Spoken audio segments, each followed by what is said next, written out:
So welcome, good afternoon. My name is Javier Gil, I'm a partner at McKinsey, and I will have the privilege to moderate the session today.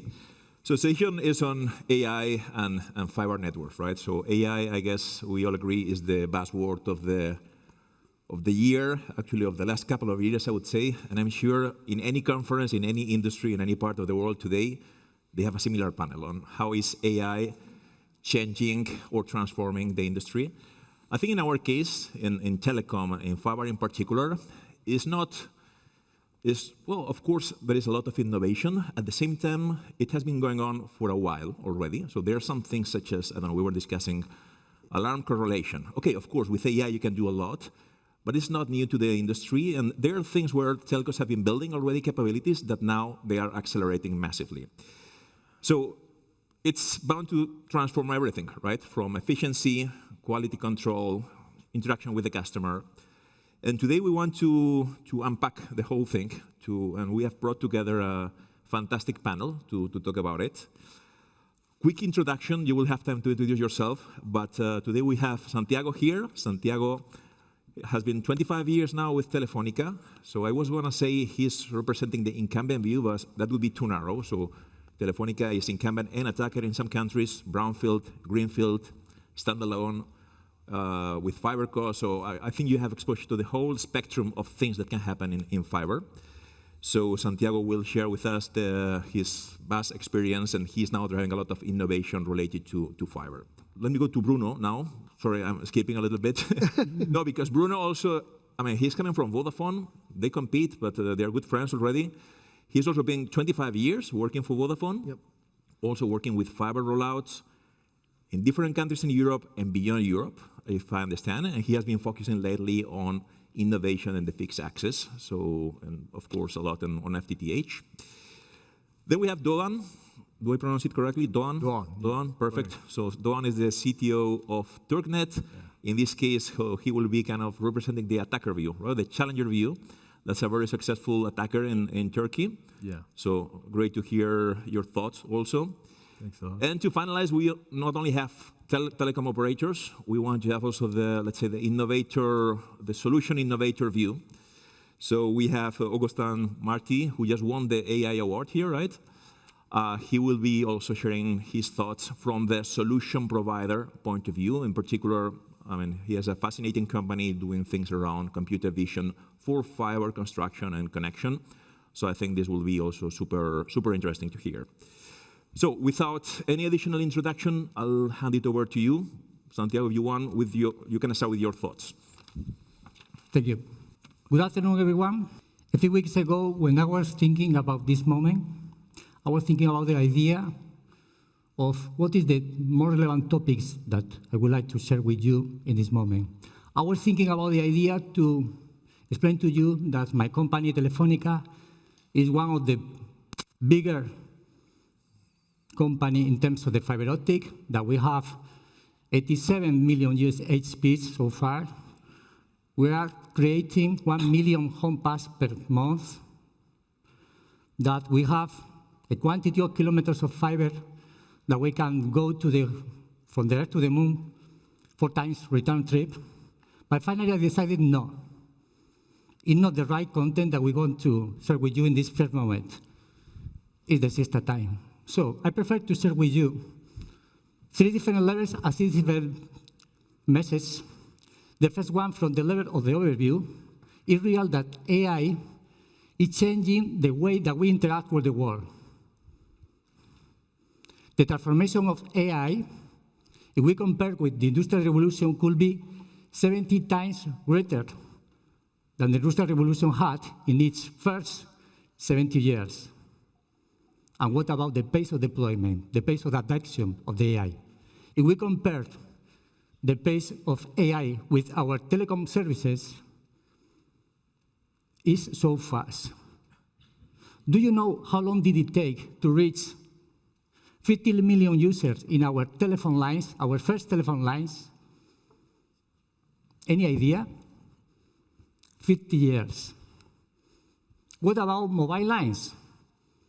12 years. Not too bad.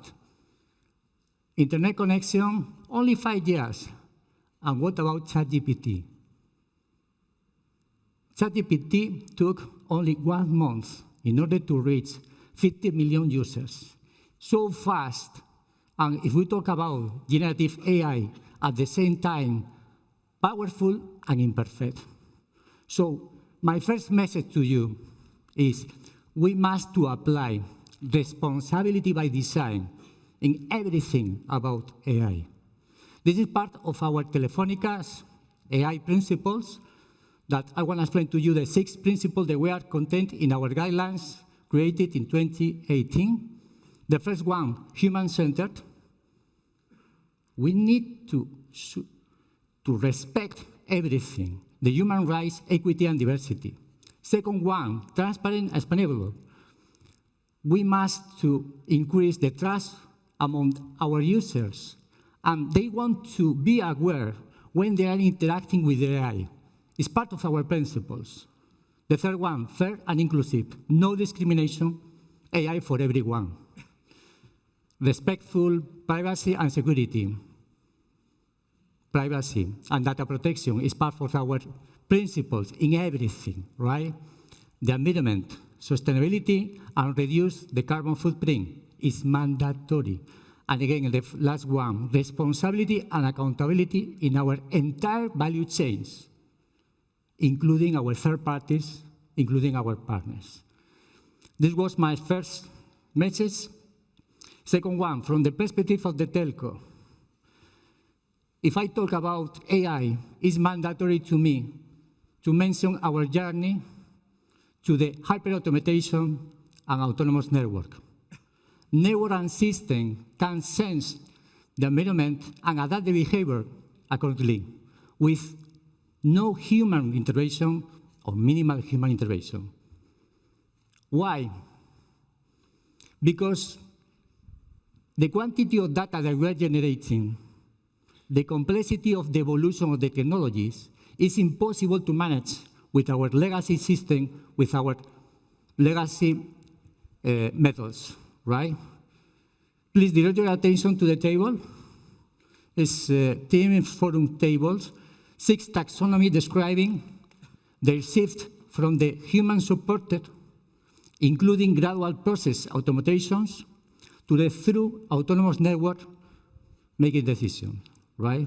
This is a transformation of the systems. This is a transformation of the network, BSS, OSS. This is a transformation of the transport, IP, core, fixed access, mobile access, security, customer operation, but also a new way of working. In other words, we need to change our processes and we need to incorporate in our organization new skills. In our point of view, we need to incorporate at least new 12 skills. AI is in the center of this transformation, adding intelligence in order to enable real-time decisions, moving from the reactive network to the predictive network. Our driver, as you can see in the bottom of the slide, agility, intelligence, efficiency, quality, and sustainability. My final message.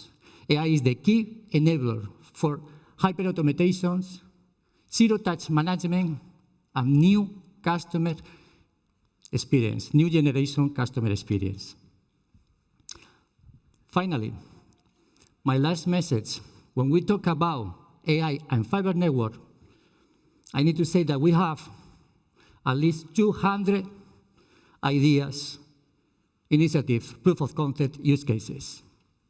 So we decided to create 5 different cohorts, 5 different groups, answering 5 questions. The first one, what happened, was it happen? The second one, why? The next one, what, when, in the future, will it happen? How to fix or improve it? And what will happen if?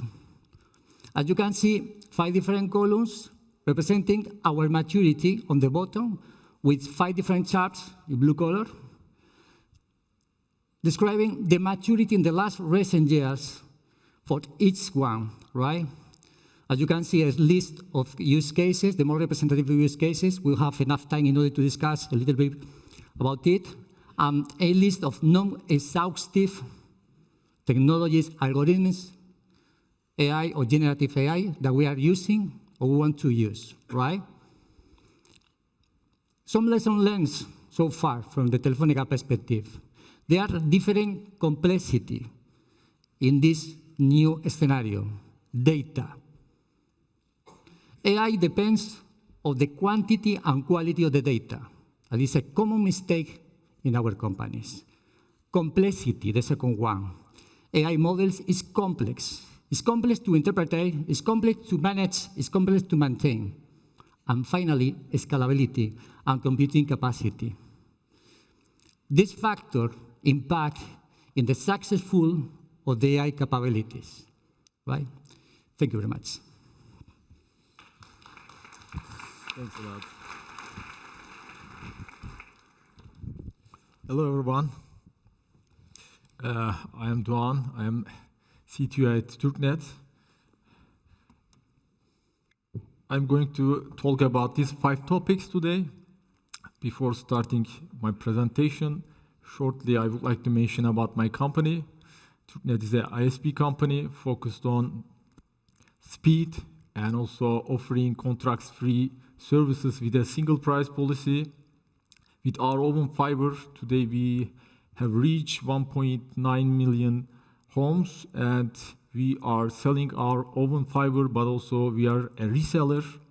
Today our customer numbers is 1.2 million, and we are the ARPU leaders in Turkey's fixed broadband market. As a fully digital ISP company, without dealer network, we interact with our customers through our digital channels. You know, there was an event in Bangkok. Actually, it's a symposium in Bangkok, MIT University symposium. And with the great speakers from MIT University, I had the chance to listen many valuable talks on AI. One of them was by Dr. Ben Armstrong. He gave a great example, and I would like to share with you. It's a strawberry problem. Actually, this problem is something happened with the OpenAI GPT model. If you ask how many R's in the word strawberry, the model sometimes give you wrong answer.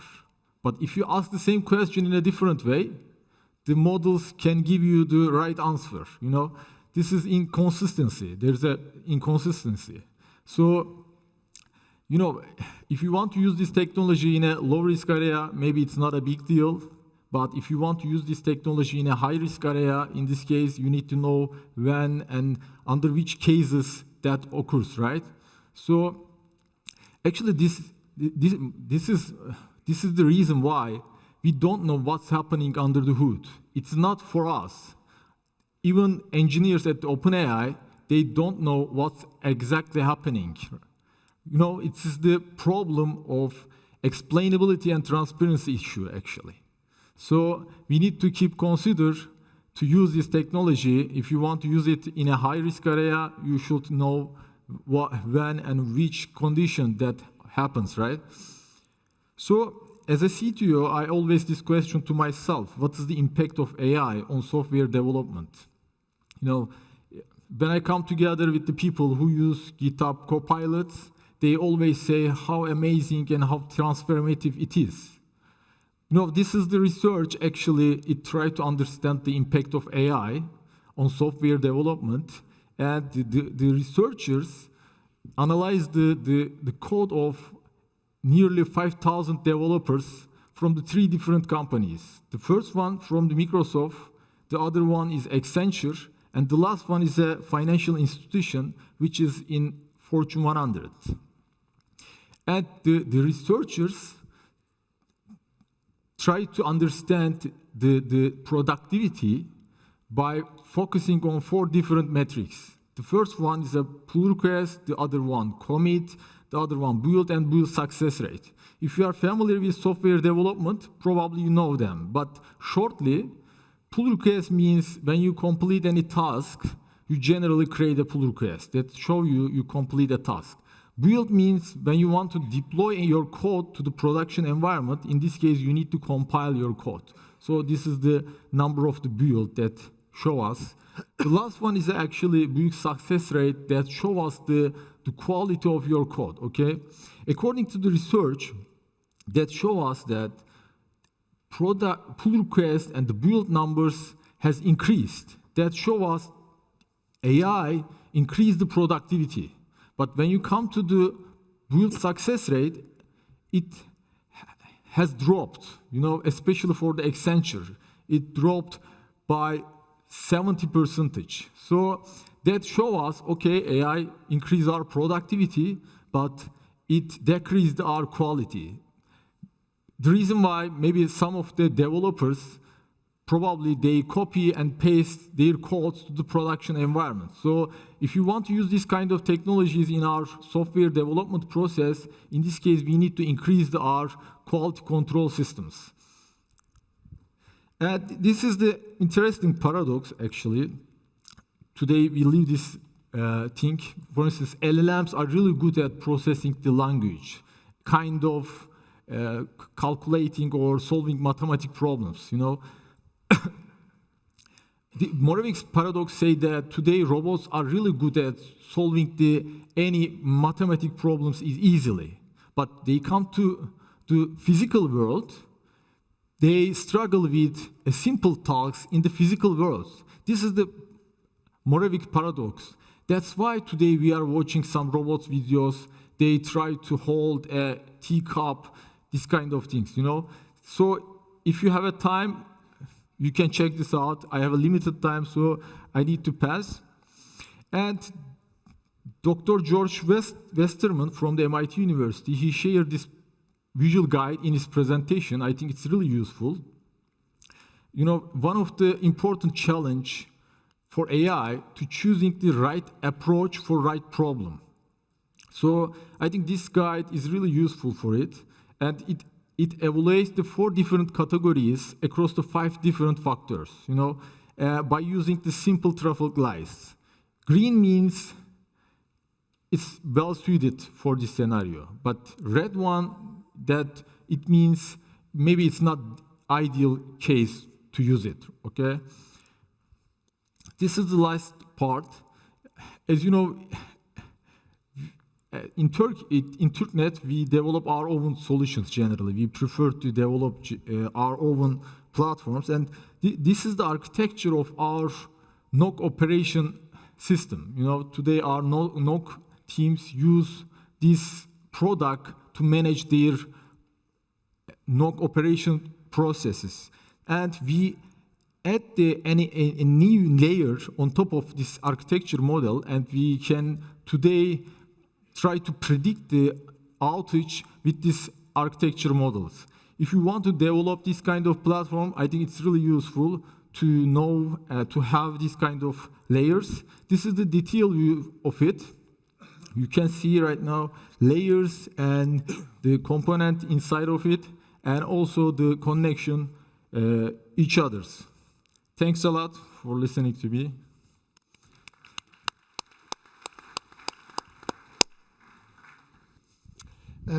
We will give you here a different some introduction. Let me introduce myself first. Bruno Cornaglia, working in Vodafone, and where I am responsible for roadmap innovation for access technologies. Obviously, AI is one of the key topics that we have to manage. Here we'll give you some hints about what is AI, where are the areas where we can apply, and what are the challenges that we need to find, very shortly. Before starting, just to give you the Vodafone. Vodafone is a fixed mobile operator in Europe. We have multiple operations in Europe and also in Africa. With the acquisition of Liberty Global, part of the operation of Liberty Global, we became the first fixed access operator in Europe, even if we are not the first one in any single market. We already launched, obviously, 1 gigabit services in all our countries, and we also own 3 fiber companies in Europe, Syro in Ireland, OSG in Germany, and Fibre to All in Greece. Let's move on of AI. AI can be applied in multiple areas. You can start for marketing, where you find the more profitable area where you can do upselling, cross-selling, and whatsoever. Where to do and how to optimize the investment in finance, the design and deployment, so optimization of design and deployment from the network engineering point of view. Then to look at the outcome of your network, so how your network is performing and this impact the network operation. And then look at finally at the customer experience. And so to look what is the impact that you have, for example, on NPS, Net Promoter Score, or in churn, for example. And then you can close the loop and go again to marketing, and then you can continue to optimize your network. Theoretically, this can be done today in completely full automated way, but that's something that is not really the case because we are not having all the environment completely done. We started in the past with very simple scripted that will optimize some repetitive actions. Then we moved to model-driven, automation, where still we have, still a high level of human involvement, but we have open APIs that will help you to cross-change information among the systems. Intent-driven, that is something that is coming now, and that's we will send out only very simple messages based on intent that will be interpreted by the system in autonomous way. And then you can start to implement a closed loop with this environment, and then you can arrive at the end in complete self-healing network, autonomous network. Obviously by using prediction, AI, ML, machine learning, and so on. The human's impact is very limited. It's only needed where obviously AI cannot do. For example, if you have a fault, a replacement of the card has to be done by humans. That's something that cannot be automatized. Even if you are there, there are obviously some areas that need to be solved if you want to introduce AI on network. First of all, you need to have right data. The right data means reliable data, needs to have the right granularity. It doesn't make any sense to collect all the data every second. You have a huge cost for the collection, and then you don't need for all the data, you don't need this granularity. So you need to have the right granularity for the data that you are collecting. It's different to collect, for example, let me say, the transmitted power with respect to transmitted data. It needs different granularity. Then you have to decide which area you want to start. Marketing, finance, engineering, operation. That is really important because that's something that what is the most urgent area that you need to look at the moment? Obviously that we need everywhere. We need to implement AI in all the areas, but you need to start somewhere. And you need to decide what is the area that you want to start first. And then once that you decide which is the area that you want to start first, you need also to look what is the technology that better suit your requirements. Can be machine learning, can be artificial intelligence, can be large language model, or can be a mix of them. For example, you can use AI for, let me say, data analytics, and to use LLM for process, for the process. Last but not the least is to have an open environment. You need to have an open environment, otherwise the risk is that you create let me say, apps, AI apps that will apply only to a single vendor. You need to develop one and to deploy many for all the vendors that you have in the field. This means to have standard interfaces towards the network in order to make easy to have third-party application. You can use the one from the vendor itself, for example, but you can also develop by yourself or to use another one from another company that it better suits with your requirements. So this is very, very important. At the moment, Broadband Forum is working on that in order to create an open environment. And this is really, really an important topic according to us. Thank you very much for your attention.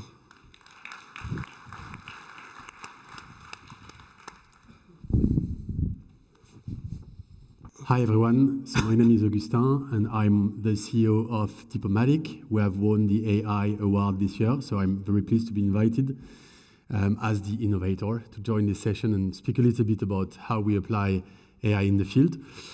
I don't have slides, so if you want to understand visually what is Diplomatic, you can go on diplomatic.com. But overall, I can easily explain what we do, and I'm happy to answer, then participate in the question and answers of the session. So the problem we solve relied to, if we take the graph of Vodafone, where you apply AI, we apply in the build stage of the network and operational stage of the network, so build, operate, and maintain the network. During this stage of the life cycle of the network, if you think about the data that you have in your system of record, they are accurate until the moment when you start to dig the first trench of your network. They are fully accurate when you have designed the network, but as soon as you start to build the network, to operate the network, the IT systems, your system of record, your GIS, get little by little full of wrong information. You aggregate data, over aggregation, because you buy new network, you deploy new generation of assets, and little by little, all your information that are lying in your IT systems get false.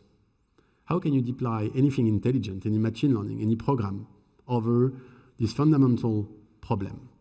So we don't have reliable, trustable data that are lying in our IT system. And consequently, when you want to connect a customer to the optical fiber network, when you want to repair your network, you have failure. You have truck rolls.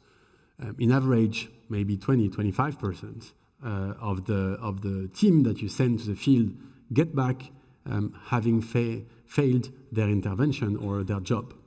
It slows down the rollout. It creates some friction with the customers. Not even talking about the quantity of salaries and fuel that are wasted over this process. So that's what we solve. We make sure that all the information in the systems are accurate, and we make sure that people in the field not only capture the right data, document the network they are building or maintaining the right way. We also make sure that they succeed in their job right the first time. So how do we do? Very simply, whenever someone is going to the field, whether it's a construction crew, a contractor, you have a worker or you have a technician who is working in the field.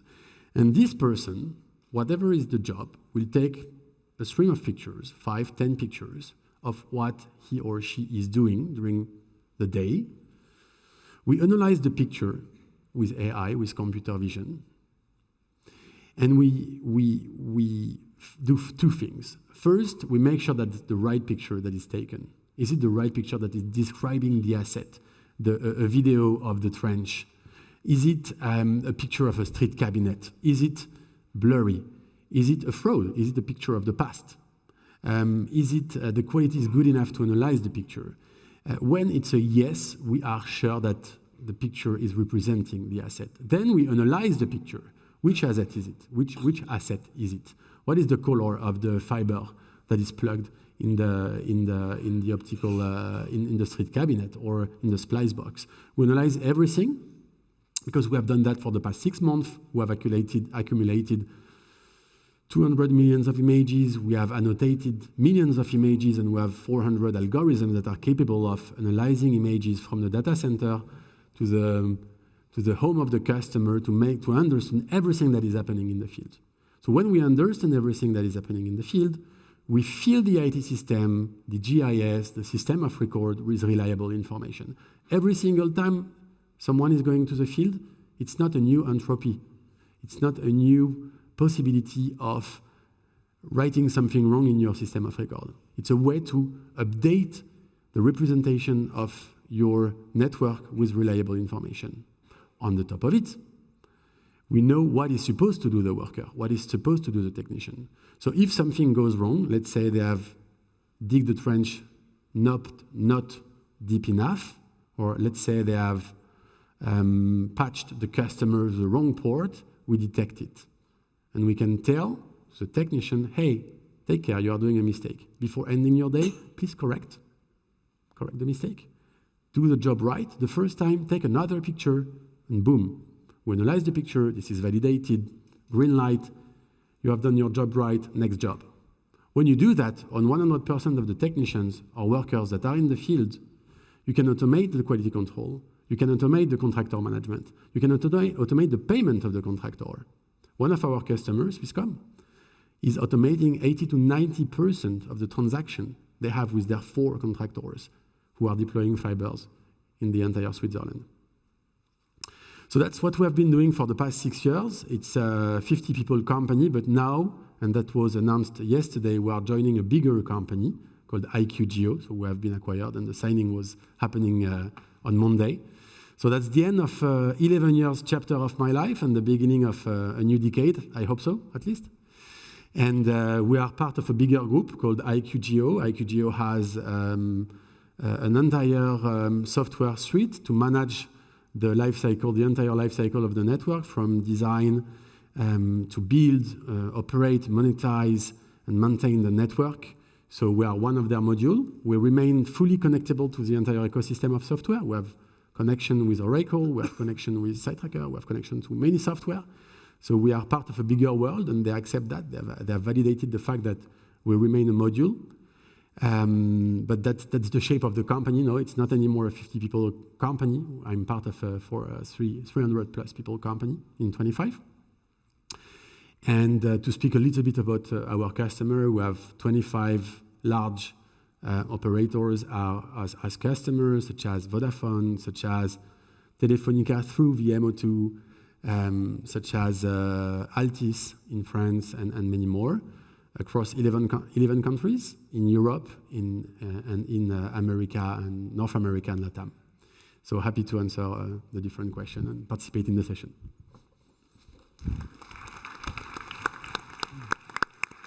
Okay, so thanks a lot, Santiago, Doan, Bruno, Augustin. Super insightful intro.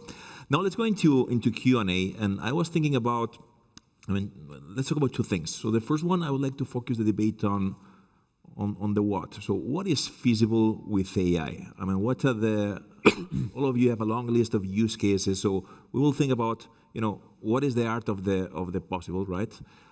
Then we will go at a later stage into the how. We all know it's not super easy to go from a pilot purgatory, let me put it this way, to a real implementation. It has to do with culture, process, IT integration. But let's start with the what.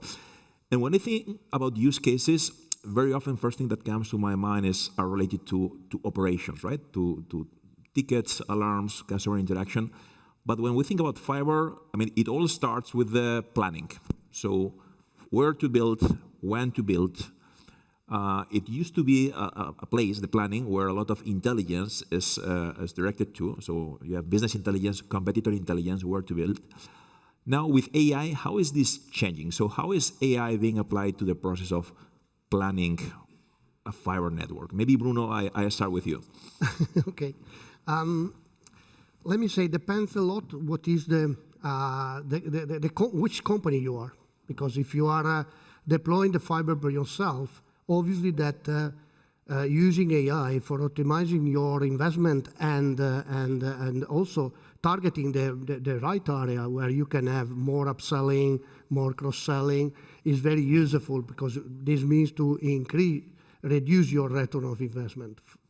But if you are a fiber company that's developed the fiber network, let me say, for other operators, you need to make a coverage. So in this case, probably AI in design and operation is a little bit less. Design and implementation is a little bit less important, and probably these guys have to focus more on operation side than on design. So it depends a lot which type of company you are and which is the target that you have to reach. Okay. Doan, you as an attacker, so you need to be double smart in terms of, you don't have the full country infrastructure maybe. You need to understand well where to put investment, how to allocate. So how are you applying this new kind of sophisticated mechanism, so AI, in the resource allocation process, in the CapEx allocation process? Yeah. Actually, Turkey is a large geographical area, so choosing the right place to make an investment is really critical for us.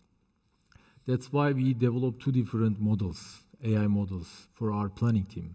The first project is investment scoring, and the other one is a similarity scoring. In our first project, actually, we try to implement data-driven decision-making system to manage our fiber investment more efficiently and effectively. So this approach is actually based on machine learning techniques, and today it can predict most suitable neighborhoods for fiber investment with the accuracy of up to 77%. Today we reach this accuracy rate right now. And it allows us to allocate our resource to the area with the high potential return and avoid the unnecessary cost. So the accuracy rate is really important. So we make sure our accuracy is high and the models provide us correct result. So it was essential to define the target value correctly. So we collaborate with our growth team in this project, and we analyze the penetration rate of the neighborhoods within the first 3 and 6 months after their initial activations. And the time frame is chosen to capture the early adoption and also midterm engagement.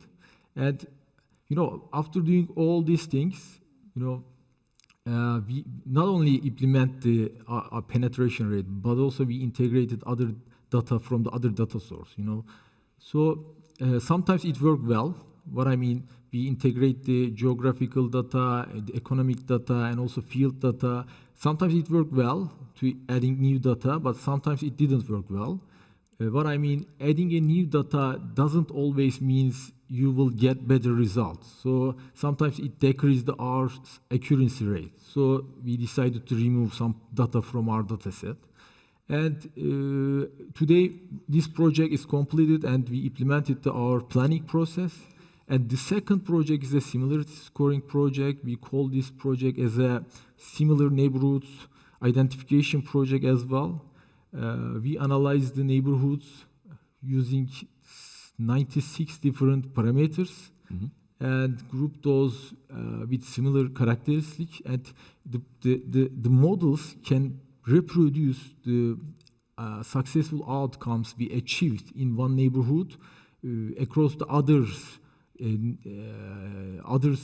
place with the similar characteristic. Actually, what I mean, let me explain it with an example. If we consider Berlin and Paris as a neighborhood, if our investment worked well in Paris, the models can say that we can expect the same result in Berlin since they share the same features. So these two projects today we implement them in our planning process. Our planners consider them in their decision-making process right now. Okay, very interesting. Yeah. And Santiago, in your case, well, I guess that in some of the countries where you operate, the planning was done or started 15 or 20 years ago before AI. But I mean, you're still deploying a lot, right, in different countries. So this initial part of the fiber process, which is planning, has it changed, or how do you see it changing with all this time frame that you have? Yeah. I need to say I fully agree with Bruno say that I don't expect a structural transformation in the fiber deployment with AI. You need to consider that we have a very good engine in terms of the fiber deployment. Several countries, Spain or Brazil, for example, we have 30 million HP so far, and we are close to the 90% of the total coverage. So I don't expect a transformational AI revolution in terms of the fiber deployment. On the other hand, from the beginning, 20 years ago, from the beginning of the fiber deployment, we are pushing continuous improvement in our process in order to keep under control the unitary cost in terms of the deployment, in terms of the connections, even of the macroeconomical influence, inflection, and so on. But if we're talking about AI, we already have some experience in use cases talking about the fiber deployment, but we need to split into different scenarios, two different opportunities, brownfield and greenfield. Mm-hmm. The scenario is quite different. The challenge that we need to face is quite different. In our case, for example, brownfield, you need to reuse the infrastructure. We need to tax, pools, central office, everything is already created. So our proposal is to overlap the fiber technology over the copper network, and the AI could help us in order to reduce the cost, take into account our information, historical information, right? From the greenfield areas, we have the same challenge with the rest operators, that we need to create everything related to the central office, everything related to the DAX, everything related to everything. Some examples of use cases that we are using in German market, for example, is very common, the use of mobile mapping car in order to identify the type of soil. The type of soil defined 3 times the unitary cost in terms of the deployment in rural areas, obviously, yep. Right? Another tricky use case that I would like to share with you is that we are using computer vision in order to recognize the presence of different competitors in the network. Mm-hmm. In rural areas where you are allocating the boxes on the top of the pools, it's quite simple using this new technology to recognize the presence of competitors. So it's the same challenge that we are facing, right? Okay, very interesting. So if we move from planning where to deploy to the actual construction, we started talking about this. Maybe, Augustin, I'll give it over to you. So how is, and this is, I mean, we're now going to the field, right? So we have the site surveys, we have the digging the trenches, pulling the fiber, splicing, all these things which are very manual, right? So one could think there is not that much for AI to influence this part of the process, but of course, you have a different point of view. So how is Diplomatic helping operators reduce cost, optimize quality when it comes to the actual construction? So to the civil works, to the fiber pulling, how do you see computer vision or AI in general optimizing this part of the life cycle of fiber? So, trying not to repeat myself, but so it can help first because if you take a step backward, there is often a shortage of skilled people in the field. So it's hard to get a full team of people that are capable of deploying properly, installing equipment properly, respecting all the quality standards, and then reporting properly. Because at the end of the day, when they have finished an 8 hours job that is very manual, very tiring, when it comes to doing the reporting, you have that tablet PC, you need to enter everything manually to explain what you have done. And sometimes it's rainy, sometimes it's cold, sometimes you are just tired and you feel like it's not my job to report for an hour and a half, especially if you are a worker, a technician, maybe you don't speak even the local language. So the reporting task is very complicated. So first, AI can help at like just think about it, short videos, picture, capturing the physical reality of the network. Sometimes it's not a problem if you have installed a splicer on a pole instead of underground, as long as you know it. As long as, obviously, it respect what is possible. But if you know it, if you notice it to the operator, then you have the as-built documentation and the representation of your network in your system that is accurate. So it's a powerful tool to allow the capture of information instantly, painlessly, zero touch by the people in the field. So that saves time, obviously, because reporting takes a lot of time. And then it also, and I'm back to the topic of skill availability. Often you have like very simple mistakes, but stupid mistakes, like the fiber is the radius of it's too bended, or it's patched to the wrong port. I have dozens of examples. The optical route is not the good one, so at the end of the day, it will be complicated in your system of record to operate the network. All that you can catch it with images. It's not only OCR, it's not only reading things, but you can catch all this information and make sure everything is done right accordingly to the quality standards. Yep. And that will allow you to improve not only the success rate of the given intervention, but also another KPI, which is how many truck roll in the next 15 days, in the next 30 days. Mm-hmm. So all that at the end of the day is operational efficiency, customer satisfaction. I was discussing with one of your colleagues at McKinsey who did a big study on the churn reason, and the quality of the network was counting for approximately 1/3 of the churn reason. The other one being like obviously price and competition, and also other service provided customer satisfaction related to other things than the pure quality of the bandwidth. Mm-hmm. So if you have a poor network, if you have quality issues, if you have downloads that are not as fast as expected, you can expect churn, and it's super, super expensive. Another thing, if you think about the build, the consequence of poor quality in the field is that it's very competitive. So sometimes in Spain, in France, if I call Orange or Bouygues Telecom, a commercial operator, and say, hey, I want the fiber, and they fail to connect, if they don't have the right information in the IT system, if they don't have the right automation, they will not understand why they have failed to connect the customer. I will call them and they take another appointment next week. Yeah. And if it fails again, I will probably just call another operator. It's not just an intervention, 30 euros, 50 euros of 2 hours of a technician that you have lost. It's the entire customer for the next 2 or 3 years. So bad quality, bad operations have severe consequences. And that's where we help at making sure that everything is happening right in the field. Thank you. So from a telecom operator point of view, so this computer vision for the build part, for the construction, how do you see this? Is this something you are developing internally with third parties? Is it an integral part of what you are doing or want to do in order to optimize the construction? Santiago? Well, good topic.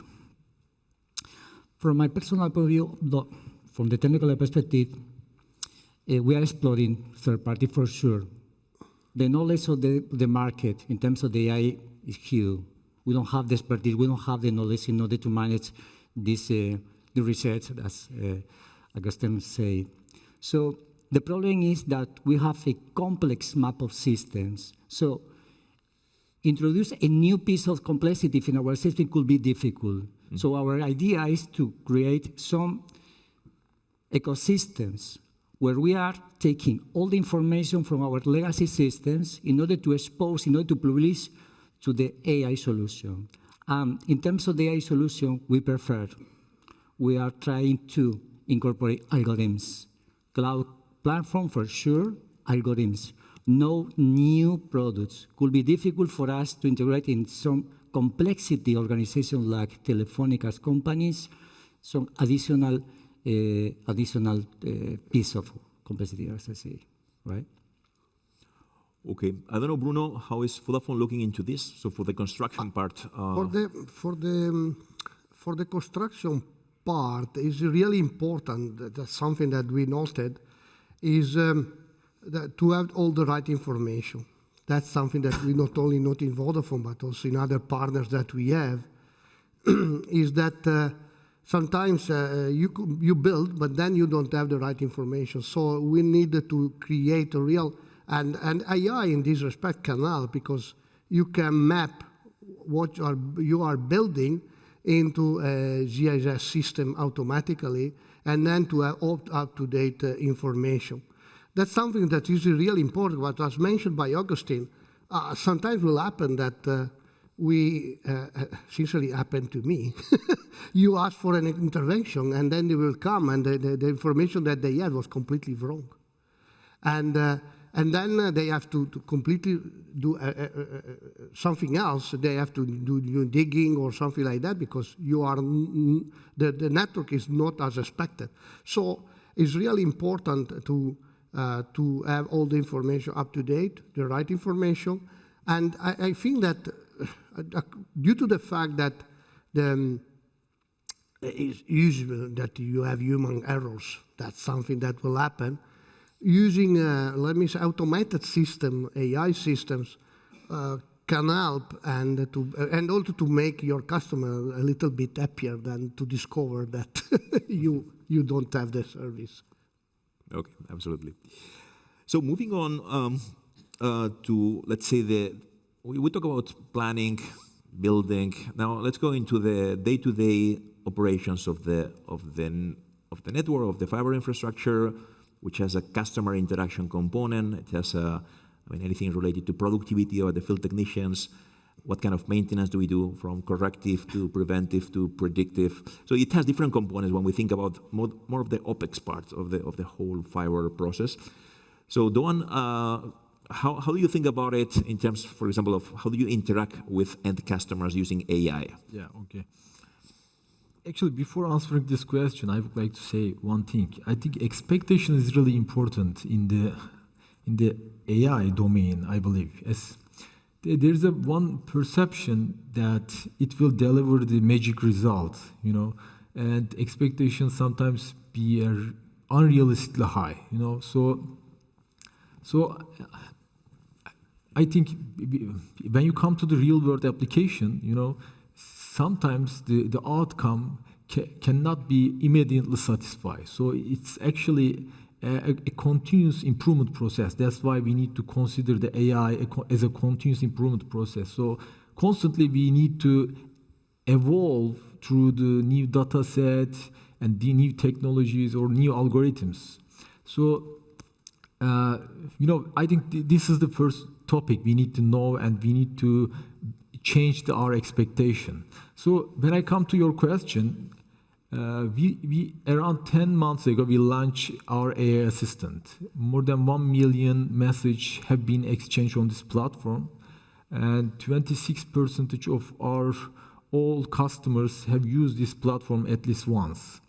And I think this is the interesting metric, and the 59% of all chats come from the returning user. So we talked together before this session. I think it's really important, because the users they come again and they prefer to use the AI assistant again. So it's a good signal for us to support this AI assistant. 59% is high number, right? So today we are handling on average 1,900 chat per day.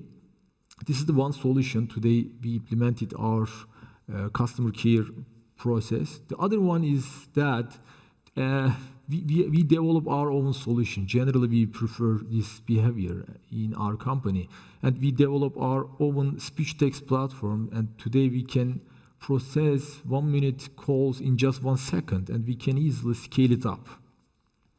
And there are many benefits of it. Today we are able to process all calls during the day, and we can follow the trends of customers, and also we can search within the voice calls. So these are really important to follow your customers. And also, as you know, any customer care representative needs to review the past conversation.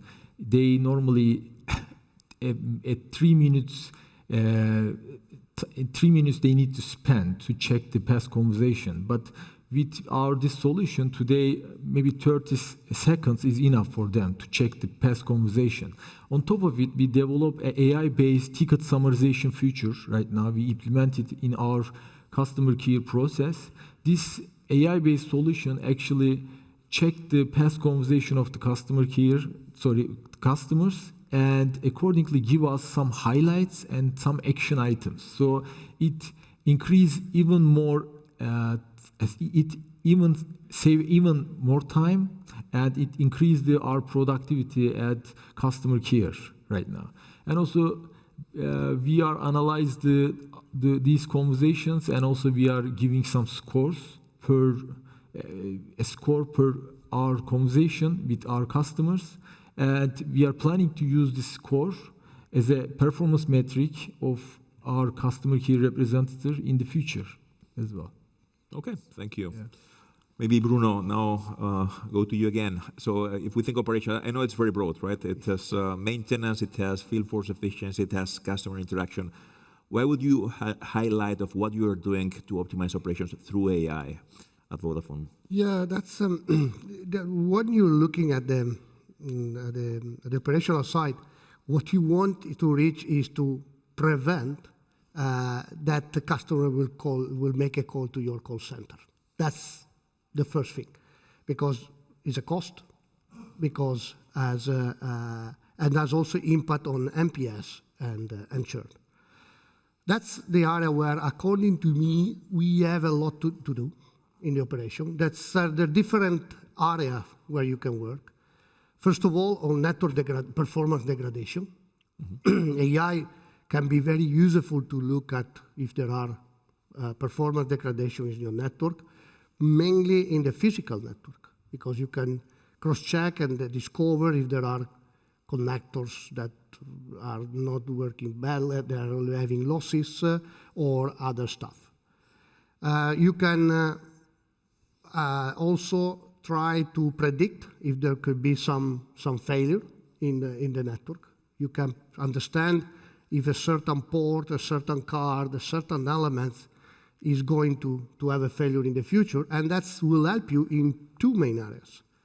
First of all, to reduce, obviously, the outage, because you can organize you plan the intervention, and when there is not a lot of traffic affect. And the second part is that you reduce the cost of intervention, because you have not to do in a let me say, a rapid intervention in order to substitute cars, substitute ports or whatsoever.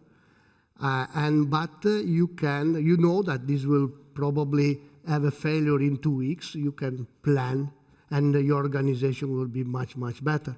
This means reducing your cost on operation, increasing the quality of your network, and also increasing the perception that the customer have of your network. These are the challenges at the moment. We have the technology, but we need to find the right use cases, the right technology per use cases. Using AI, ML, or LLM, just to say we will use it, it doesn't make any sense. You need to decide what is the use case, what is the technology that better fits, and then to have the right data. That's what I mentioned before. So you need also to have the right data in order to train the algorithm in a good way. Otherwise, the risk is that and this requires time. So technology is there, use cases are there, but requires time to put together the two things, and then to have a real case to be implemented. Thank you. So Santiago, super broad topic in 2 minutes. So how is Telefónica thinking about this operational part? And maybe in your case, it would be interesting also to understand how you are thinking about operations, AI, also in the customer premise, because I know you are doing quite a bit on, quite innovative on FTTR. I mean, there are several type of things in the customer home. So how are you thinking about it? Yes, I think the idea is similar to Bruno say. In the customer premise, we have different important perspectives that we need to take care about it. First of all, the equipment It's important, and for us, it's our decision that we are using our own equipment in order to be sure about the interoperability and to be sure about the chipsets and everything. Second one could be the installation moment, because we need to have a very clear idea about the quality of the Wi-Fi signal at the customer premise. I think the 30% of our customer issues is all of them around the Wi-Fi coverage. So we need to manage the expectation of our customer to be clear about the quality of the signal in every corner of the house, because we are selling 300 megs, 500 megs, 1 gigabits, and our customers want to reach these megabits, these gigabits, in the sitting room, in the bathroom, in the swimming pool too. So we need to manage the expectation, and the installation moment could be the right moment in order to decide what is the right position of the home gateway, to share with the customer what the real quality of the signal in every corner of the house, right? And finally, the third perspective could be, as Bruno said, preventive. We have a very good use cases, AI use cases in Spain. Recently, I announced the installation of a new advanced algorithms that we are taking all the information from our equipment in order to prevent, in order to increase the quality of the services, obviously NPS of our customer. Okay, great. So I would like to move in 5 minutes, because I would like to give some time also for questions from the public, to the how part. I think it'll take 5 minutes because we already touched upon a number of topics already. So yeah, the thesis here is technology is there, list of use cases is there. The reality is that a lot of operators are stuck in the pilot purgatory without really moving to full implementation, or they have to prioritize, or they have to integrate, or they have to work with third parties. So it's not easy, right? So maybe, Augustin, I would start with you from the outside. So being a solution provider, how difficult is it to work with these guys to to implement new things? What are the barriers that you see? So the purchase department is the number one. Apart from that, I would say that in this 10 years journey, the first barrier was initially just capturing data. So little by little, we have aggregated data from all our customers, and we have managed to get the right to use the data of all customers for the benefit of all customers. So that was overcome quite a long time ago in terms of just gathering the images that would allow us to train the algorithms that then are serving our customer. The second barrier is integration in the IT systems. That's much more challenging, especially when you are working with an incumbent or a company that has a certain background, because for a simple repair, you might have 20 different IT systems that are interconnected and discussing together to manage the operation. So where do you integrate your workflows, your intelligence? How do you make sure that at the end of the day, the field technician is using only one application and not like the application of the contractor, the application of the ISP, and the application of the Diplomatic? So all those questions are related to IT integration. We have learned how to overcome them in the past, I would say 4 to 5 years. Also, it was also a journey, but developing the right expertise internally, also at IT systems. So we have integration engineers, we hire the right people. It's not only about AI and data science, it's also about IT knowledge. So that was the second barrier, IT. And the third barrier, to make it operational, to make it in production, to have concrete result is it used in the hand of in our case, it's not about the final customer, it's the technician, the worker. So how do you develop something that is, what's in it for me? Like how do you make sure they don't feel spied? How do you make sure the user interface, the experience is good enough so it's really pleasant for the technician, who is often not from Virgin Media. Is from the contractor, or often the subcontractor. So that's the challenges that we are facing now and that we are working on. Okay, so let's see from the telco side, Doan. I mean, you explained a little bit your IT framework for AI-enabled operations. So what is, in your view, critical or difficult to move forward in terms of implementing all these use cases? Actually, Bruno mentioned about the data side. I think it's really crucial. Yep. Yeah. So, but having a data and clean data is not enough. By the way, you should have a data that should be accessible and also interpretable as well. Mm-hmm. So, I think this is another challenge. So that's why the platform like a data warehouse is essential. Because it brings all data, can bring the data to a place where the relevant teams can work with them. So I think this is really important. But when you look to the telecom industry, generally telecom companies are over the 20 years old. So probably they have some legacy system. Yeah. So cleaning data is not easy, right? So you need to maybe change your legacy solutions and you need to transform them with the new one. Otherwise, still they generate a new data. So it's not, if not clean, in this case, it's really hard to use them. So data is really crucial, as Bruno said that. But the other one is the expectation I mentioned about before. But the thing is really important. We need to know. Today, we are generally looking for a solution that should be fully automated. I don't think so. So today, it makes more sense to have or to position the AI as a decision supportive assistant. That's enough. Maybe we always trying to look at magic. I think it's not true. So we need to keep consider it as well. The other one is actually cultural transformation. We always needs to care it.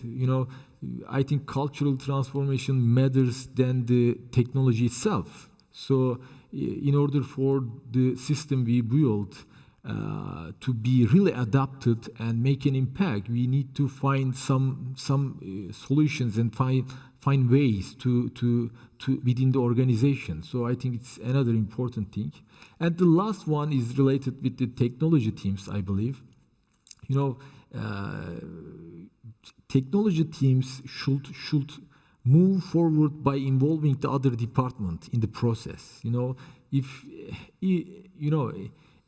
I understand that technology teams naturally wants to create product value because of their capabilities. Okay, but if the other department is not involved in or is not engaged from the beginning, in this case, the adoption and also the ownership of the product tend to be delayed. So it decreases the impact of it. So I think these are the challenge for AI to make more impact. Yes, final question before we move to a couple of questions from the public. Santiago, we talked about data already. I think this is a critical part. If we think about, let me call it governance or ecosystem, so in a big company where you have the network people, the IT people, the AI department, the innovation, whatever, so a lot of different stakeholders, how is this a barrier? How do you see it working or not working in order to push actual use cases into impact on the field? Yeah. As I said at the beginning, we need to create new organization, new skills in our organization in order to manage the AI solutions. It's important to balance our needs and the AI capabilities because our legacy problems, probably 100% of these problems, we can't the chance to resolve with our AI solution. So we need to balance both the priority and the AI solution.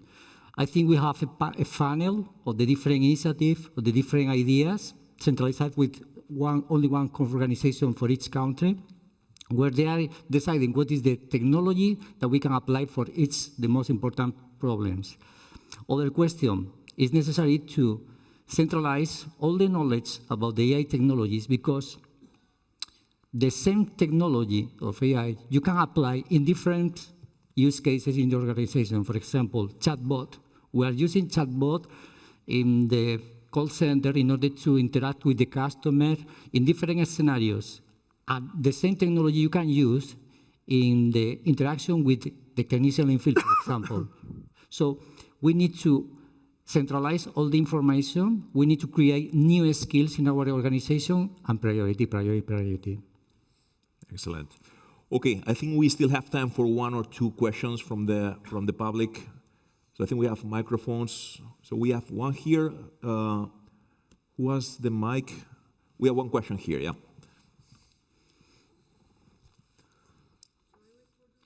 Yeah, just 1 second. Hello, Burçak.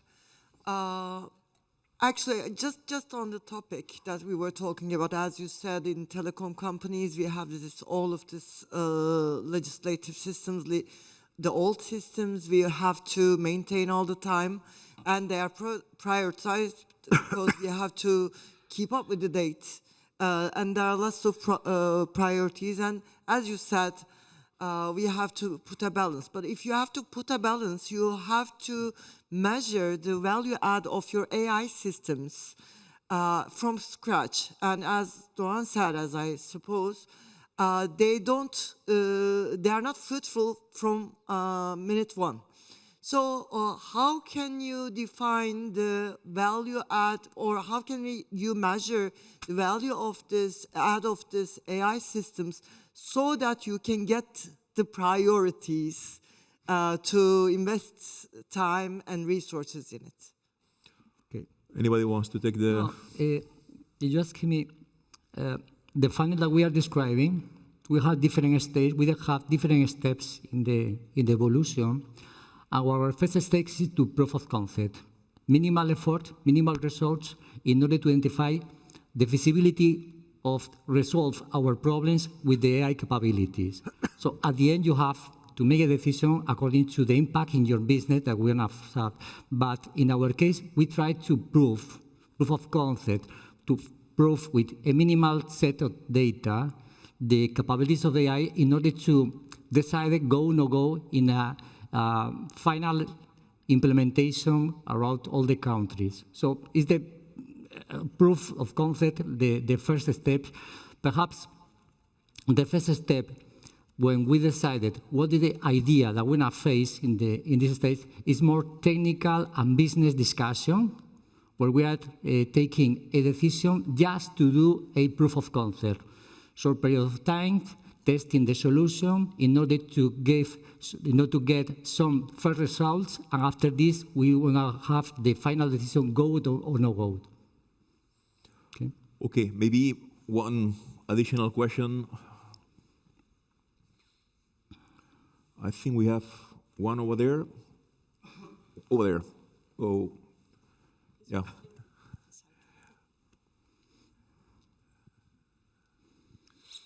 Hi, a quick question. I think it's mainly to Diplomatic. We are deploying networks. We are a Fibre co.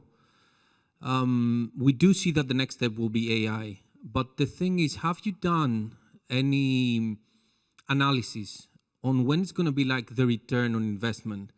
And when I'm talking about investment, it's just this budget. It's the speed. It's the actual learning of the network. It's actually the time that you're going to consume internally by building your own funnels in the teams and supporting this. And it's also training all the people out there. Do you have any estimations in there? Yeah, yes, absolutely. So there is never a budget for what we sell, usually. So we always have to explain the return on investment, and we calculate it based on different type of return. You have the approximate cost first, so you know the pricing, everything is squared, and then we can start building the business case together. You will probably modify a little bit the hypothesis to be cautious, and then you decide. And you see like the time when it's like getting a positive return. So typically you buy now, and after 14 months, so 6 months, it's starting to generate some benefits, and after let's say 12, 14 months, you get positive, and over 3 years you get 5x, 6x, 7x, depending on the typical business case. So we have done the exercise like numerous times, and it's really part of of the solution design, it's okay, what is the problem we are targeting? What is the solution we are envisioning together? What's the hidden cost in IT, in training the people? Let's make sure we have the total cost of ownership of the solution, and then we are capable of doing a proper return on investment analysis. So that's part of the process.